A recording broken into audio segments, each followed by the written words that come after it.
Hello বন্ধুরা, সবাই কেমন আছো? তো সবাইকে শুভ সকাল। তো আজকের ওয়েদারটা একটু খুবই খারাপ, এখানে বৃষ্টি পড়ছে, দেখতেই পাচ্ছ তোমরা। তারপরে আমি এদিকে মুখ টুক ধুয়ে এই যে শরবত করতে বসে গেছি। পাশে আমার দিদি আলু কাটছে, আলু ভাজা হবে বলে। আলু ভাজা রুটি হবে। আর এদিকে আমার শরবতটাও হয়ে গেছে। তো এই দেখতেই পাচ্ছ শরবতটা ঢেলে দিয়েছি, সবাইকে দিয়ে দেবো, এবার দিয়ে আমি একটু খেয়ে নেবো। এদিকে আমার দিদি আলু কাটাও হয়ে গেছে, যে রুটি বেলছে। আর এদিকে আমি গ্যাসটা জ্বালিয়ে নিয়েছি আলু ভাজা করবো বলে। তো দেখো, তো কোনোটা গরম হয়ে গেছে, তেল দিয়ে দিলাম, একটু জিরে আর একটু শুকনো লঙ্কা দিয়ে একটু যে ভেজে নিলাম। তারপরে দিয়ে দিলাম কেটে রাখা আলু। দেখো, একটু নাড়াচাড়া করে নিলাম। এরপরে একটু দিয়ে দেবো এতে পরিমাণ মতন লবণ আর একটু হলুদ দিয়ে একটু নাড়াচাড়া করে নেবো। এরপর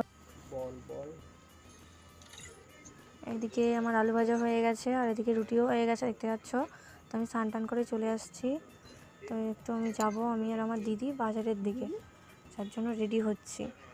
তো এইদিকে হচ্ছে বৃষ্টিটা একটু থেমেছে, তার জন্যই তাড়াতাড়ি করছি, তাড়াতাড়ি করে যেতে হবে। আর বৃষ্টি চলে এলে আর যেতে পারবো না, তো ওই জন্যই তাড়াতাড়ি বেরাচ্ছি, দেখতে পাচ্ছ।